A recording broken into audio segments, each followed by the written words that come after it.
Bukod nga pala sa paghahanap namin ng furniture at gamit sa bahay, isa nga din pala sa nilulook forward namin ang mga pagkain dito sa may IKEA. Paano ba naman kasi ang dami ko talaga napapanood ng mga vloggers na masarap nga daw yung mga pagkain dito. Actually, hindi ito yung first time namin dito sa IKEA, pero ito yung first time namin na matitikman yung mga pagkain nila, kaya tara, samahan nyo kami kung masarap nga ba or worth it nga ba. Anyway, bago nga pala kami kumain, tinapos na muna namin yung pinaka-agenda namin dito sa may IKEA. At syempre, maski nasa part 2 na tayo ng ating vlog serye, yung mga ipinapakita pa rin namin sa inyo, mga furniture, dahil nga ito yung aming hinahanap. Dito nga sa showroom na to, nakita namin yung napupusuan namin na center table na babagay dun sa sala namin. And kung hindi ako nagkakamali, nasa 12,000 plus nga pala to. Tapos ito naman tinitignan ng Daddy Bean, maganda daw tong lagayan ng mga anik-anik, kagaya na lang ng mga susi. Alam nyo ba, sa sobrang lawak ng IKEA, talagang isang araw yung gugugulin mong oras dito. Kaya make sure na magsuot talaga kayo ng komportable na mga damit at sapatos. Actually, may kasama pa nga kami senior, and nakakatawa lang sila kasi lagi nila sinasabi na malayo pa ba? Malayo pa ba yung exit? Ganun. Pero seryoso ha, napakaganda ng marketing strategy ng IKEA. Imagine, talagang dadaanan mo lahat bago ka maki-exit. Kaya ang ending, panigurado, mabubudol ka talaga ng bongga dito. Lahat nga ng mga hinahanap namin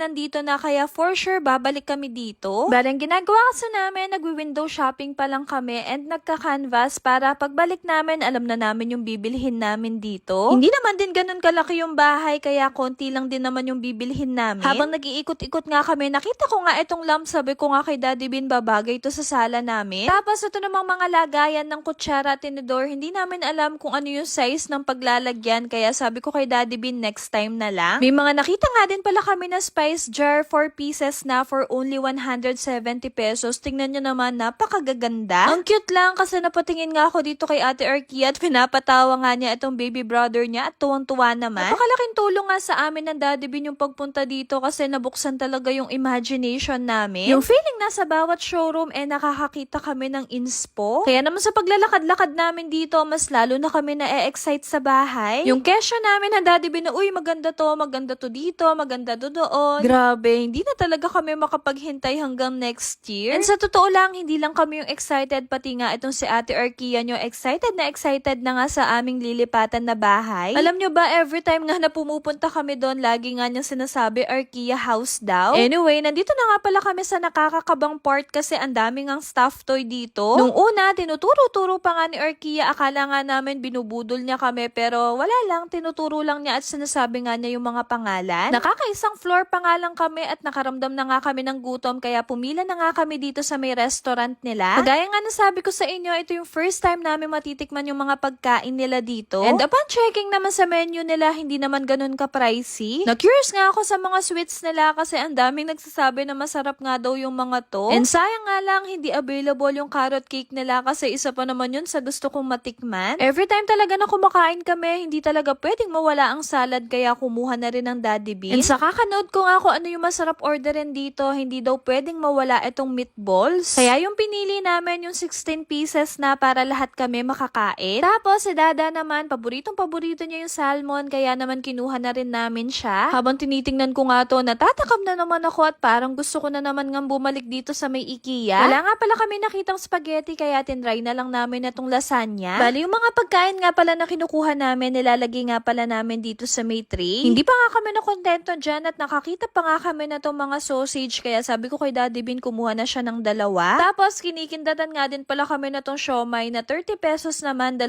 peraso, kaya sabi ko kay Daddy Bean, kumuha naman siya ng 6. Hindi ko nga lang sure kung anong flavor to, pero pwede na rin kasi mukhang masarap naman. Then yung pinapanood ko nga palang vlogger, ni-recommend nga pala niya tong mushroom soup, kaya ayan, hindi na namin to pinalampas. Then after, nagbayad na nga din pala kami dito sa may cashier and na-discount naman kasi may mga kasama kaming senior. Ito nga si Arkia, pinagbigyan na namin kasi nga gustong-gusto niya talagang kumain ng ice cream. At ang tawag pa nga niya dito ay colorful ice cream daw. Oh, diba? May napagbigyan na naman na bata. Tignan nyo naman na tuwang-tuwa at sarap na sarap nga siya dito sa kanyang ice cream. Anyway, punta na nga pala tayo dito sa mga pinag-order namin. Bali, meron nga pala kaming 16 pieces na Swedish meatballs. Then, ito naman yung kanilang lasagna. At ang request na Dada na salmon fillet. Kumuha din kami ng 2 pork sausage, then 6 na peraso naman na siomay. O siya, mabilis ang taste test muna tayo at inuna ko na nga itong kanilang salmon. Tama ba? Salmon o salmon? O siya, wag na tayo magpakasosyal pa. Basta ang masasabi ko lang dito, mapapasabi ka talaga ng yikan yaman. Meron nga din pala kami ditong dalawang rice. Bale, nag-share-share na nga lang pala kami dyan. Then, ito naman yung kanilang lasagna. Actually, ito, hindi ko siya masyadong nabet kasi nga hindi ko gusto yung texture. Pero kung tatanungin niyo naman ako sa lasa niya, okay naman siya. Kaya ito, marirate ko nga pala siya ng 7/10, ganun. Then, ito naman kanilang meatballs. Marami nga palang nagsasabi na kalasa nga daw siya ng burger steak ng Jollibee. Pero tinry ko nga pala pagsama-samahin itong mashed potato, gravy, and yung kanilang jam. In fairness ha, habang inunguya-nguya ko nga pala to, nagustuhan ko yung lasa niya kasi nga nagsama-sama yung mga flavors. Bet ko nga din itong kanilang broccoli kasi napaka-fresh ng lasa. So ito naman, marirate ko nga pala to ng 9/10. Dito talaga ako pinaka na-curious kasi sabi nga nila masarap nga daw tong mushroom soup nila. And kitang-kita nyo naman, meron siyang mushroom tidbits. Nagising nga pala ang bebe Arlo namin kaya sabi ko kay Daddy Bean para makakain kami ng maayos, bigyan na muna niya ng pacifier. Ito naman kanilang chicken salad, hindi nga pala siya tinipid sa chicken, tignan nyo naman ang dami. And nagulat nga pala ako dito kasi ang sarap din niya as in. Kaya kung mahilig kayo sa salad at napadpad kayo dito sa may IKEA, itry nyo na to. So far, okay naman sa amin yung food dito sa may IKEA, kaya marirate namin to ng 9/10. And lahat nga kami nabusog talaga sa mga pinag-o-order namin. Ito nga si Bebe Arlo, hindi na nakatiis at nag-lunch na nga sa